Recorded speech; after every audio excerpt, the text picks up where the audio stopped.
Hi, everyone, and welcome. We're just going to give a few minutes for folks to join us, and then we will get started.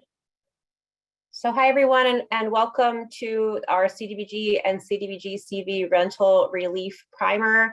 I'm Felicity Gosser. I'm a federal program specialist. With us on today's webinar, we have Mike Phillips. He is also a federal program specialist. We have Chris Andrews from our consulting team, MDG, and David Munoz, also with MDG, and Dolores Accurso with ICF, another one of our consulting firm representatives, and also a little bit later, Ann Schmid with ICF will be joining us. The reason that we are holding this training today is that those of you who are here who should be prior recipients of subsistence payment program awards.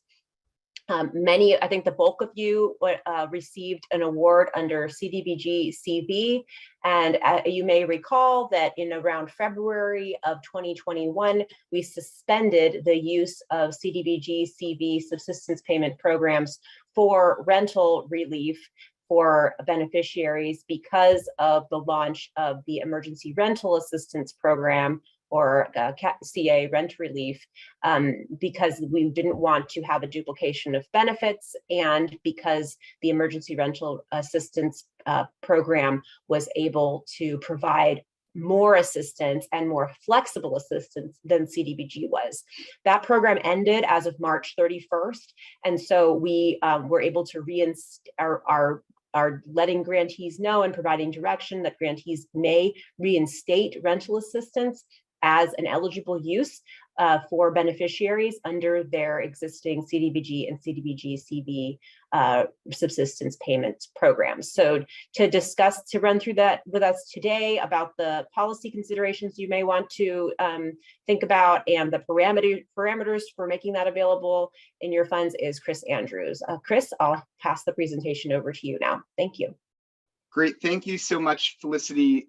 Good morning, everyone. Thank you for being with us. I know it can feel like a busy day going from office hours right into another training session, but thank you all for being here.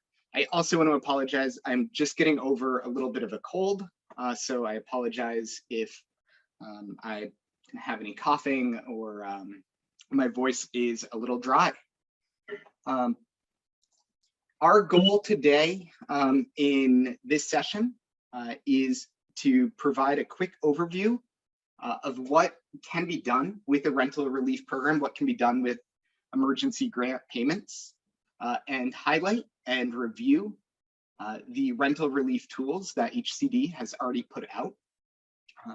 One of those tools is a set of policy considerations that walks through what are the state requirements and what are the policy decisions that grantees are able to make. And so we will be talking through each set of those policy considerations and then wrap up with a couple of different scenarios, a couple of different examples. As we're going, please put your questions into the chat. We will be pausing throughout the session today to make sure that we are answering your questions. Going through different scenarios, different issues that you all are facing. If we don't get to all of your questions today, we will make sure to be responding to those in future office hours or updating the FAQ document or following up directly. So again, please do make sure that you're putting any questions that you all have into the Q&A.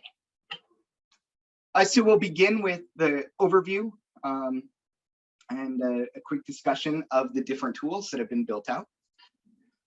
And first, this is a slide that you all might have seen in office hours last week, but want to level set with everybody of what is a subsistence payment or an emergency grant payment. These are payments that are made directly to a third party on behalf of a beneficiary. These can be payments for any number of things.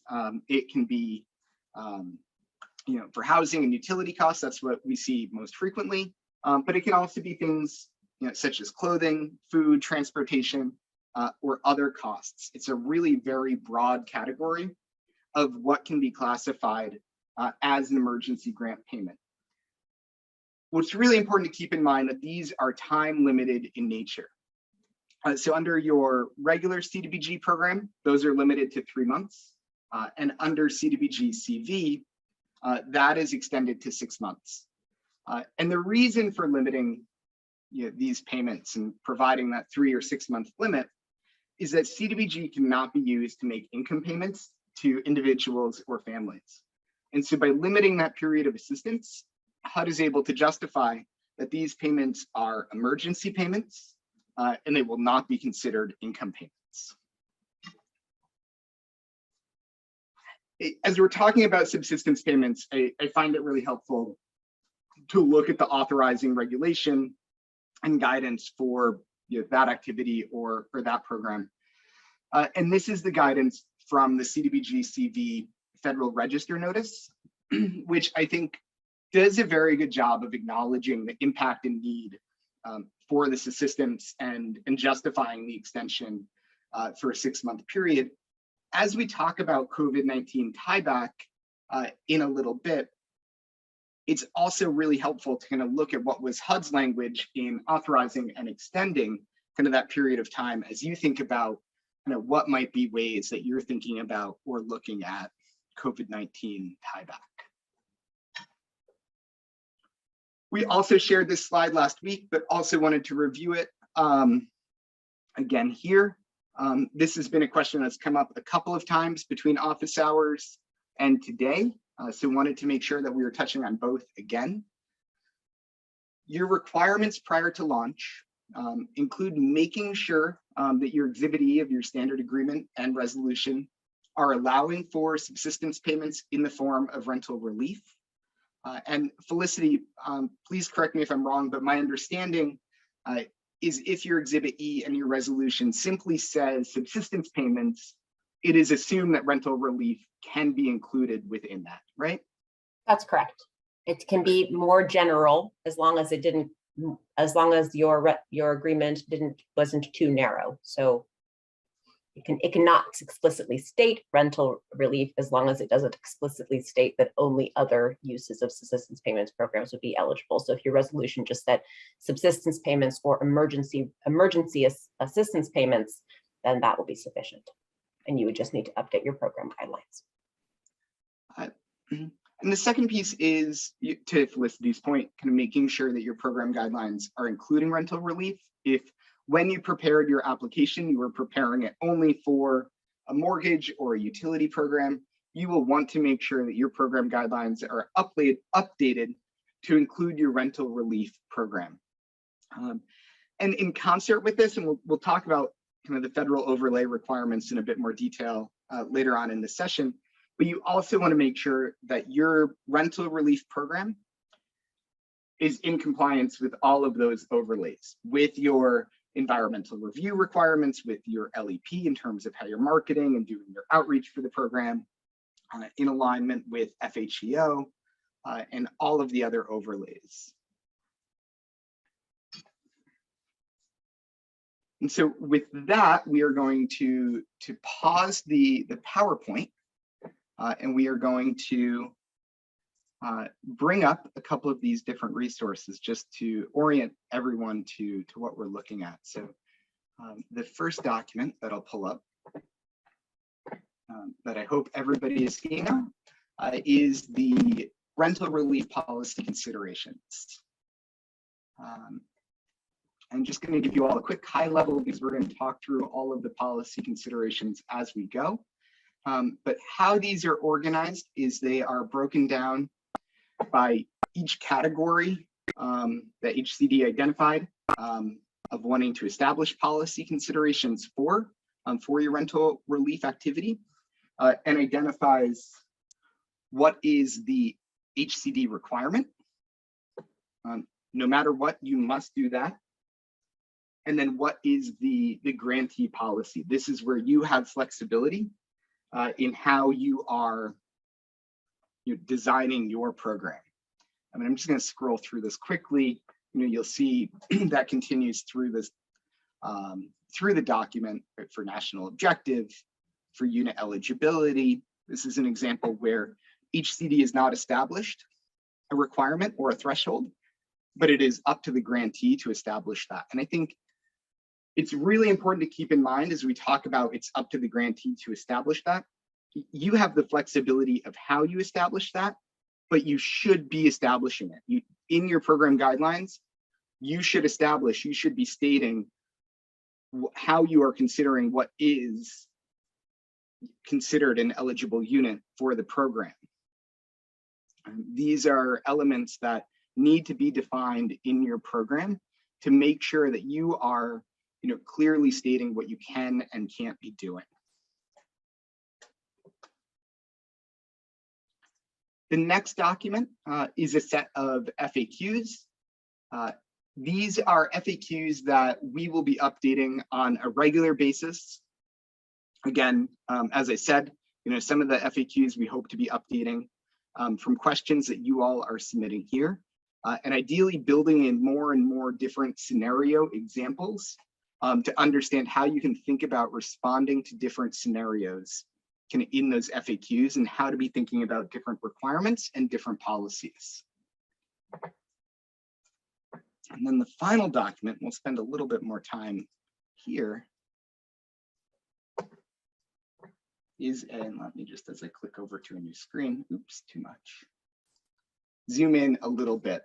And what we've developed are two different sets, and these are Word documents, two different application templates, one for CDBG CV and one for CDBG regular program.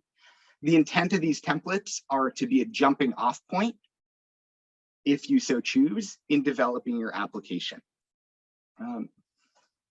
We realize that you may have already started your program and you're just adding on to your mortgage program, and that is absolutely understandable, and you can just add in rental relief. But if you're starting a new application or wanting to build a new application, this may be a template that you all can be using in walking through all of the required information to be gathering that information, beginning with household information,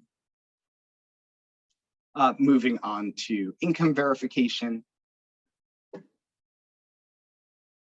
COVID impact, and you'll see throughout the document there is yellow highlight, and this is indicating you may have other pieces that you want to be adding to it. You may want to be including different types of COVID tieback that you have recognized are a relevant type of COVID tieback for your jurisdiction. And I'm just going to keep on scrolling through, goes through a duplication of benefits section, and then if you've received other sources of assistance, and then finally your certifications and documents to be uploaded. And then there is a similar document without the COVID-19 elements or the DOB elements that is built out for CDBG.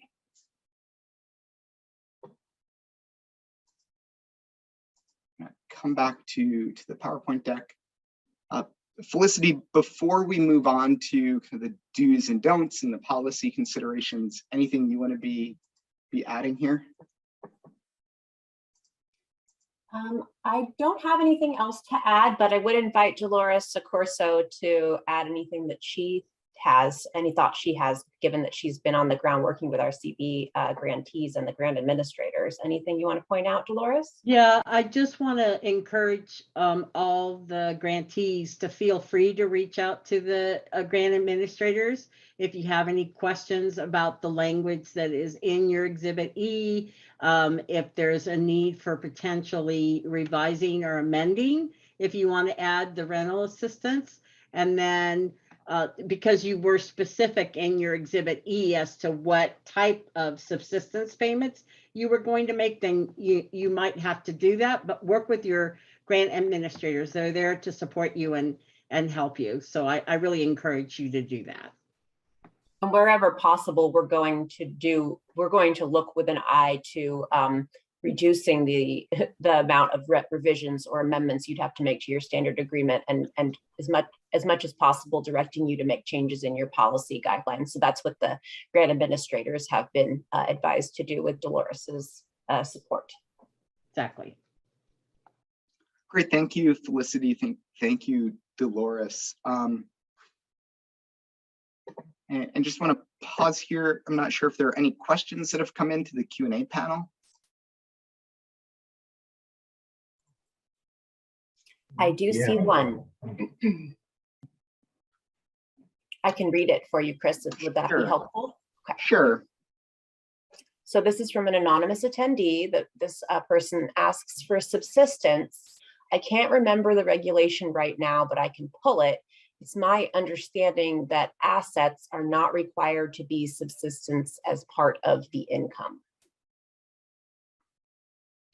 So that, great question. I think we've seen a lot of income related questions in the last little bit in office hours too.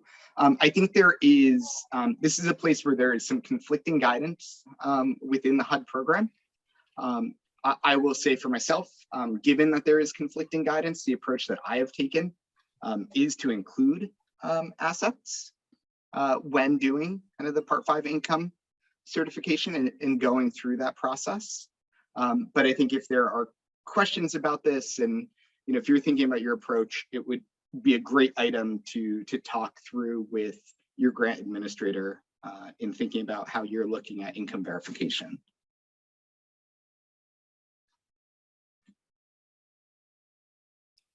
There aren't any other questions right now. Thank you. We'll move on to the do's and the don'ts and the policy considerations. There's obviously a lot of do's and don'ts. Similar to any CDBG program, it's not limited to 6 bullets, unfortunately. But what we have here are just a couple of the big ones that I want to highlight. And the first is limiting the assistance. These are statute maximums, right? You can choose for your assistance to be a shorter period of time, but if you're going with regular CDBG, you can't go beyond 3 months. If you're going with CDBG CV, you can't go beyond 6 months.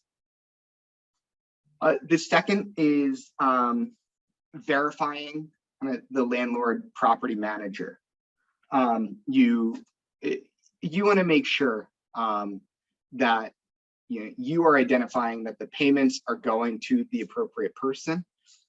This is an area where you may find that there is a potential for fraud, and I think it will be one of the first things that's looked at in evaluating if the costs were appropriately spent, is making sure that they went to the correct party. So you do want to make sure that you're verifying the appropriate landlord or property manager for each property and household whom you're assisting. And then the third, we just touched on this, but really want to emphasize this. I think make sure that you're establishing, and then I think more importantly, make sure you're following your program guidelines. I think it can be easy to sway away from those program guidelines, and I think it's always better to be amending your program guidelines as new issues come up. But ideally, you're addressing as many of those as you can up front. Don'ts, you don't provide assistance before April 1, 2022. The ERAP, the Emergency Rental Assistance Program, was providing funding up until the end of March 2022. And HCD has set the threshold of rental relief for CDBG, CDBG CV, not beginning until April 1, to avoid the potential conflict of DOB with ERAP, and really be kind of limiting the risk of DOB. The next, don't make payments directly to the beneficiary. Those payments need to be going to the third party entity. They can't go directly to the beneficiary, who is then providing the payment. Even if they're providing receipt of payment, they need to go directly. And then don't ignore the possibility of DOB. I've seen a lot of applications. I've reviewed a lot of files in which it was noted There is no DOB, and that was it. But you need to be documenting and verifying that no duplication of benefits is occurring. And so don't just ignore that possibility. Do make sure that you're verifying and documenting that. We're now going to start to walk through the different policy groupings or topic areas. The first is applicant eligibility. HCD has two requirements. One, that you're collecting the necessary demographic information from your applicants, your race, ethnicity, income level, female head of household, and so on, kind of demographic data that is required for reporting and up through HUD, as part of the activity, as part of the program. The second is making sure that you're entering into a written agreement with the applicant prior to issuing funds, that you are establishing an agreement with that applicant, indicating that you will be paying rent for XYZ months on their behalf, and building that into whatever agreement template you are wanting to be using for those beneficiaries. You have some flexibility in identifying the eligibility thresholds for your applicants. You can identify that you're going to target households below 50% AMI or 30% AMI, or you are going to prioritize review of those applications before processing applications with higher income levels or kind of within a different threshold category. All of that being caveated that those levels of priority and threshold must comply with all fair housing requirements, and making sure that you are not directly or indirectly prioritizing a certain class or group of individuals. And then you can establish the process for how you confirm eligibility and process applications. You may have a pre-application. You may have a single application that you're using that's capturing all the information. You can do first come, first serve. You can have a set date and then a lottery. And there's a lot of different ways that you can be looking at that. The next policy is around national objective. This program is using the LMI limited clientele national objective. So at least 51% of assisted families must have incomes at or below 80% AMI. You have the flexibility in determining if you want to target funding to assist a greater share of LMI families. 60%, 70%, 80%, that is absolutely up to you.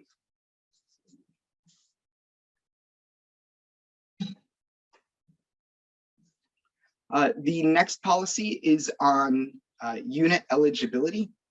As I said earlier, this is an area where HCD does not have any specific policy or threshold on how a unit is determined. You are able to define the type of housing units eligible for assistance. For example, you may elect to include ADUs in your program.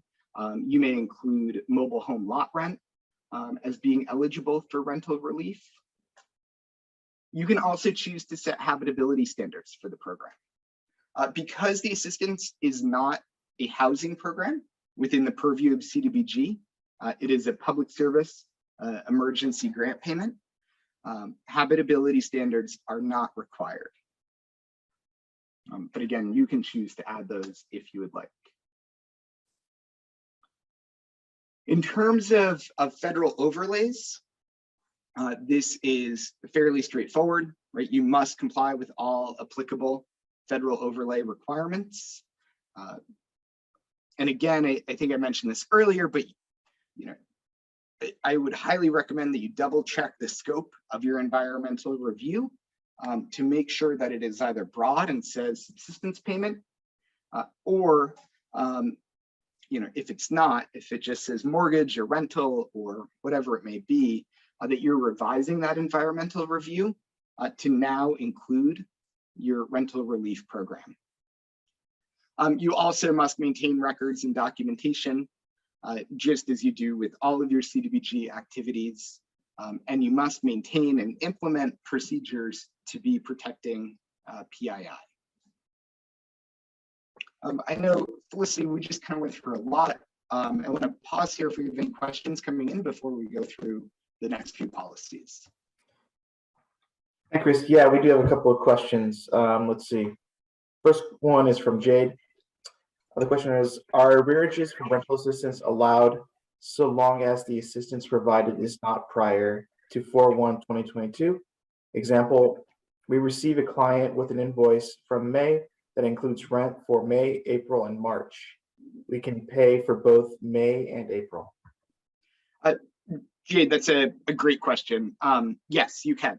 So as long as your arrearages are not going before April 1, 22, you can be paying arrearages, and those are generally paid as part of your first month of assistance. Great. Then we got another question from anonymous attendee. Can the application be the agreement? There are way too many applications to process to enter into a formal contract with each applicant. So I would defer that to you and your city or town or county council in providing guidance on that. I think there can be applications that can be turned into agreement if you want to make sure that you're including all of those relevant clauses and components, that you can then be doing that. You may find it easier to have a separate agreement, especially if you're choosing to include the landlord or the property manager as part of that agreement. But I think it is up to you on how you choose to do that. And if you can find a way for the application to also be the agreement, then yeah, there's nothing to stop you from doing that. Thank you, Krista. That looks like that's all the questions that we have for now. Great, thank you, Michael. And great questions. It actually looks like Jade, you submitted kind of one quick follow-up on the arrears, so we'll just kind of follow up there. And yes, paying arrears and the current month is still only counted as 1 month of service. It's something that we clarify in the FAQs, but your 6-month period begins on day 1 of payment. Now, let's say hypothetically you are operating a utility assistance program, and then you're adding in a rental relief. And if you have somebody who you begin providing utility assistance for on March 1, you could then begin providing rental assistance on April. But at that point going forward, you could only provide 2 if CDBG or 5 if CDBG CV of rental relief, kind of building onto that. So your 6-month period or 3-month period begins on that first day of payment.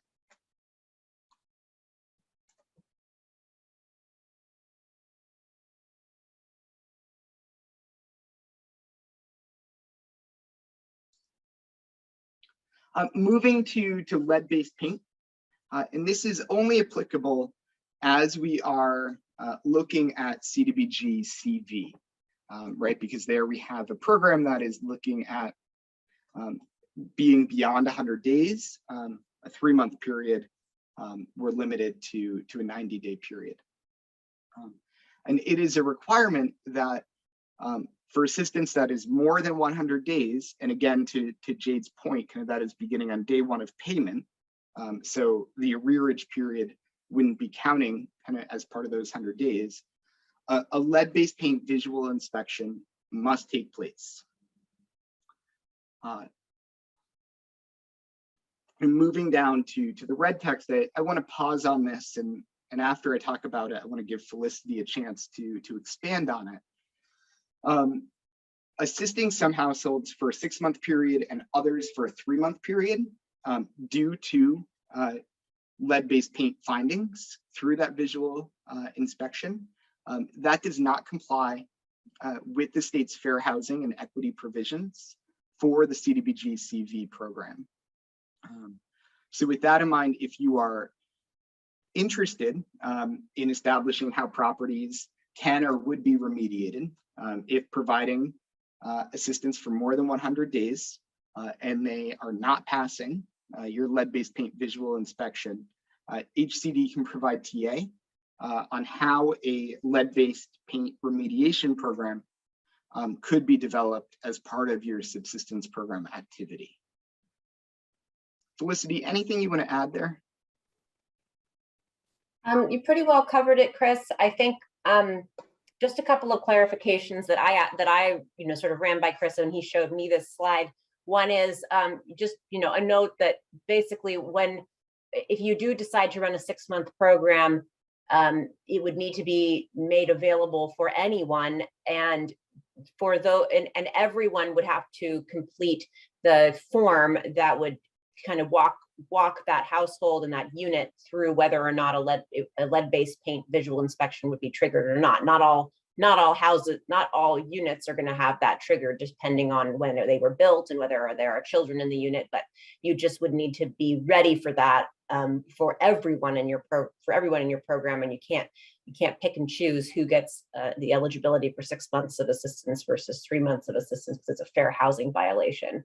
And then yes, we can if you do decide to go with a 6-month program, you would basically need to allow for the potential for lead remediation as part of your program design.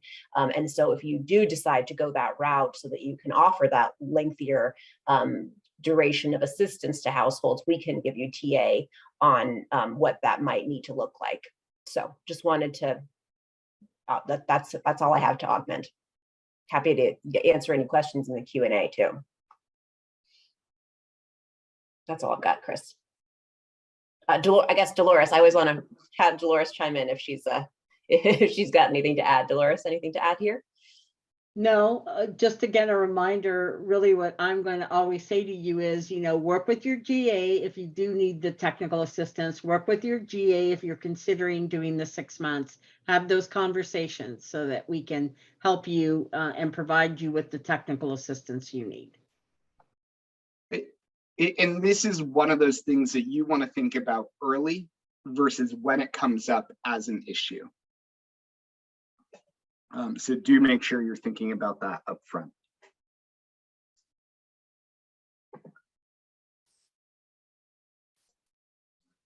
Moving to necessary and reasonable costs. Like all CDBG CV activities, costs must be considered necessary and reasonable for the operation of the program or the activity. You have the flexibility of defining what is reasonable and necessary. At what point is rental relief reasonable or necessary? You can make that definition and that decision within your program guidelines, and you can establish, if and how ongoing assistance is being provided, and how that ongoing assistance can be determined to be necessary and reasonable. And are you following up on a monthly basis? Are you following up every couple of months if you're providing 6 months of assistance? How are you establishing that the assistance continues to be necessary?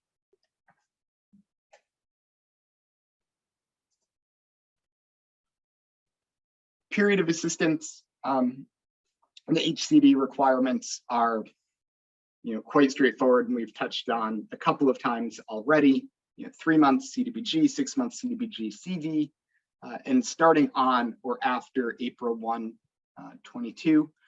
And Jade raised the very good point that I think is important to highlight here, that even if you are paying arrears, those arrears cannot be for a period before April 1, 22.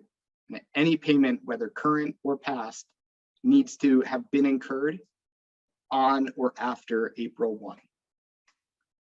You may elect to provide assistance for a shorter period of time. You may want to be providing a deeper subsidy or wanting to be targeting a broader set of your population. and that is absolutely allowable, but you can't exceed the 3 or the 6 month period.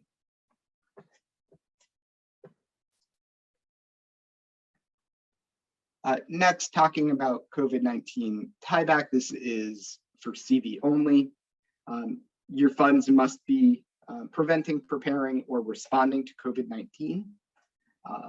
You have the flexibility to determine how are you establishing that threshold for tieback and how you are documenting that tieback. Are you looking at people who were impacted economically? Are you looking at jobs only? Are you looking at people who were otherwise impacted, or was there broad impact within the community, and looking at more of a community-wide threshold? I think there's different ways that you can be establishing. If you have questions, I'm thinking, does this idea, does this approach kind of pass muster? Do you feel okay with that? To Dolores's point a minute ago, reach out to your grant administrator and talk it through with them. They can provide examples of what other jurisdictions, what other grantees are doing, and provide feedback on that policy of how you're documenting that tieback for all of your beneficiaries. And the last policy that I want to talk on is DOB. I think duplication of benefits is still, again, this is only for CV.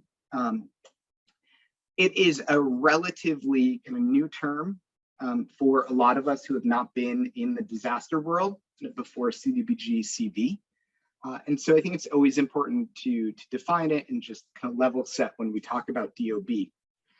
So a DOB, it occurs when a person or a household or a business or other entity is receiving financial assistance from multiple sources for the same purpose within the same time period, and the total assistance received for that purpose is more than the total need. And I think what's really important is same purpose, same time period, and total assistance is exceeding the total need.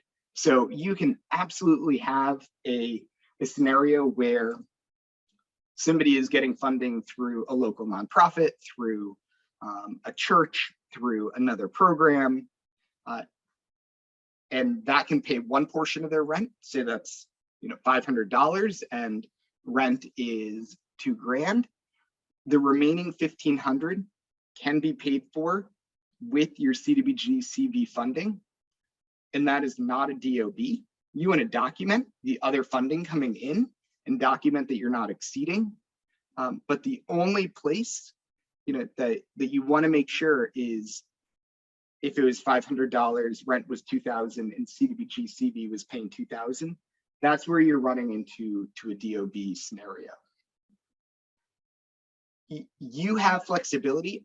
Everybody on the call already has a DOB policy and procedure. You established it as part of your application. You should be following that.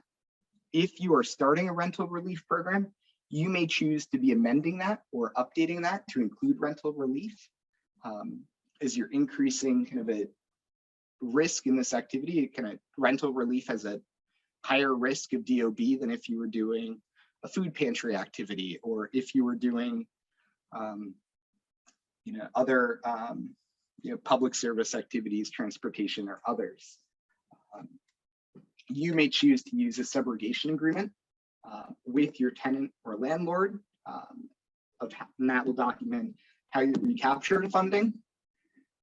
Or you may establish policy, and also you should be establishing policies, as part of your application of how you are evaluating that other assistance being received by your applicant. If you all recall, a little bit ago, as we were talking about do's and don'ts, we said, don't ignore DOB.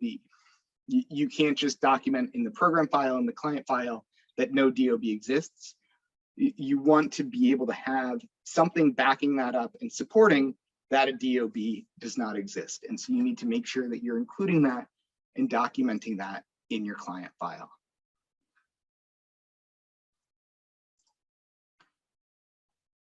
Felicity Dolores, anything you all want to add about kind of any of the policies that we've talked about? And if folks have questions, please type them in and we'll make sure that we can go through them. I don't have anything to add at this time, Dolores. No, me either. Just again, any questions, you're not sure of something, you know, if you want to just bounce it off of us, because it always helps to have someone else listen and kind of walk you through the process, you know, connect with your GA because they're here to help. And then I'll just piggyback and say, you know, the other component, we did prepare that policy considerations document. So as you do work through your revising your existing guidelines, that really should be a good, in addition to, you know, coming back to this PowerPoint, that should walk you through the things that you really want to make sure that you are thinking about in advance, so that you have a policy for every situation, every different type of assistance request that could come your way, that you've looked at all the potential externalities, looked at all the potential situations that you may find that households find themselves in. Excellent. Thank you, Felicity. Thank you, Dolores. And not seeing any questions. If you do, please type them in and we'll make sure to come back to them. I want to talk through a couple of different scenarios. These are questions that have come up over the past few weeks from your peers in thinking about rental relief programs and in how you can be addressing those. So the first is building off of what we were just talking about with DOB. You know, if an applicant has received the ERAP funds, if those funds were received from beginning of January to the end of March, are they eligible for CDBG CV assistance? And the answer is yes, right? That CDBG assistance would be beginning on April 1. And so as we go back to what is the definition of DOB, you know, we would not be looking at the same time period. The second example, this is something we've talked about it with Section 8. We've also talked about it with other, you know, subsidy programs that are being privately funded. That if an applicant is actively receiving a rental subsidy for a share of their rent, but has a demonstrated need for the remaining 30%, can that share, that 30%, be covered with CDBG CV? And the answer is absolutely yes, it can be. You can choose in your program guidelines, you may decide that if an applicant is receiving an active subsidy for a portion of their rent, that they won't be eligible for the rental relief funded with CDBG CV.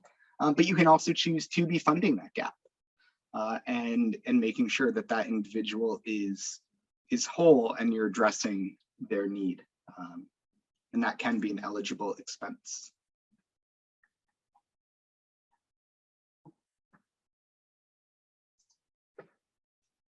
The next example is on unit type.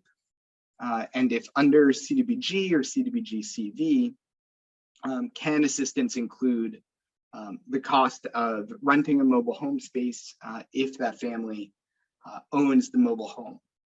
And again, absolutely allowable. And this is something that you can choose to define. As we were talking about unit eligibility, you can choose to define, you know, what is an eligible unit for your rental relief program, and that can include the space of the mobile home lot space, even if that family is owning the mobile home. And so there is a lot of flexibility. Again, if you think about the program, right, it's not a housing program that is authorizing it under the CARES Act or the Housing and Community Development Act. So you have a lot of flexibility in defining kind of what is and is not your assistance. that you are making available.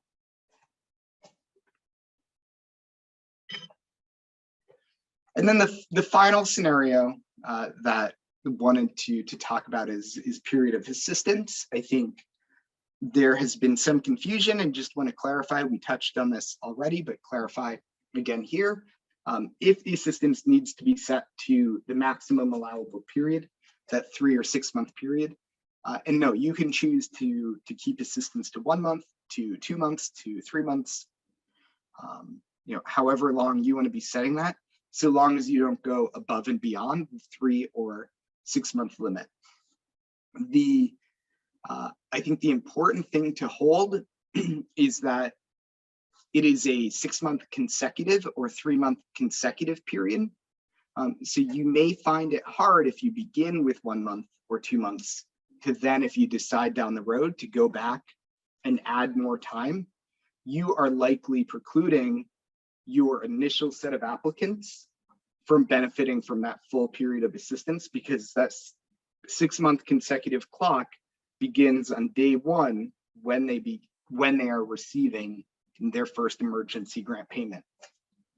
That also includes that if they had received rental relief in February or March, that is when their emergency grant payment clock is beginning, and you are counting 3 or 6 months forward from that date of initial payment, even if it's for a different use, right? Even if one is for utility and the second is for housing, and that 6 month period is being considered one period, because it's all falling under an emergency grant payment activity.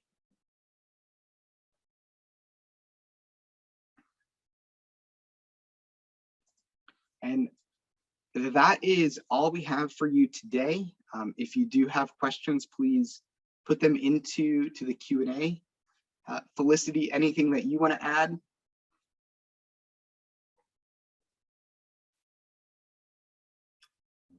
I don't have anything else to add at this time. Thank you so much, Chris. Great. Well, we will give folks a minute if you have questions. I know it's a lot of information. I know we're getting close to lunch as well, but if you do have questions, please type them into the chat. If a question pops up for you later today, later this week, please reach out to your grant administrator, and we'll make sure to follow up with you, and as much as we can, we'll be putting the questions that you all ask into our FAQ document for everyone to benefit from.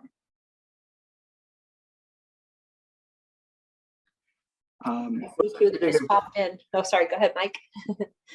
Got a question from Jim. So the most important aspect is to review and update your guidelines. Is a new standard agreement required?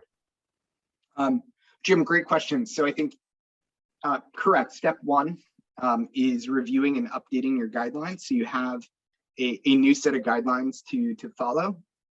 A revised standard agreement would be required if it is specifically says utility or mortgage, and isn't just broadly defined as subsistence payments or emergency grant payments. If it is written in those broad terms, then no revision to your standard agreement would be required.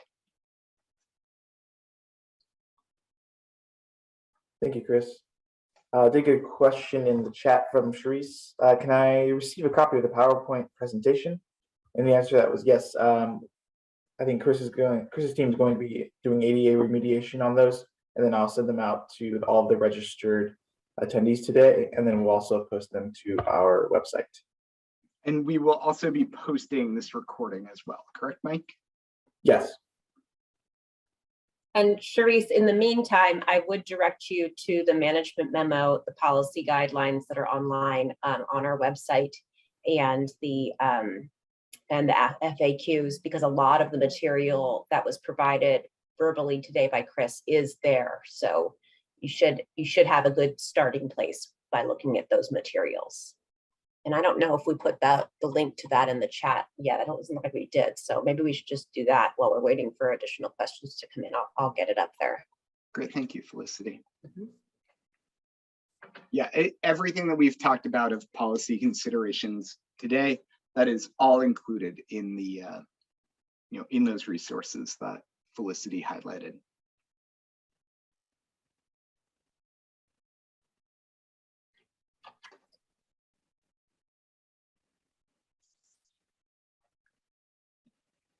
I may actually take a minute to, if I could steal the screen from you, I Sure. might actually take a minute to show folks where it is, because I can give them a general, so I just posted a link to our website, but we just made a number of changes to it.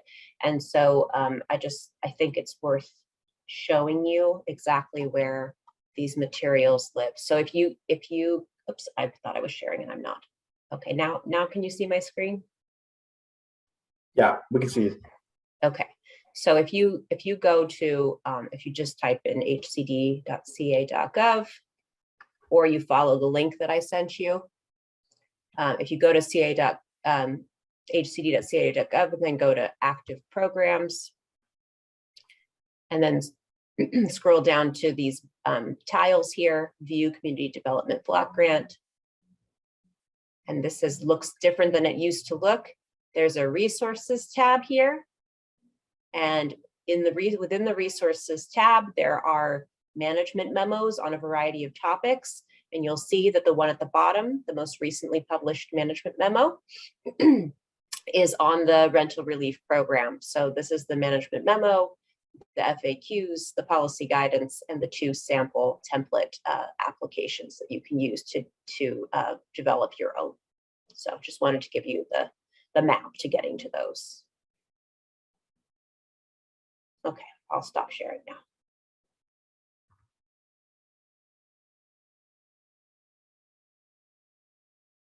It doesn't look like we have any other questions in the Q&A. Thank you all for being here. And again, I know we've said this a number of times, but if you do have questions, please email, please reach out to your grant administrator.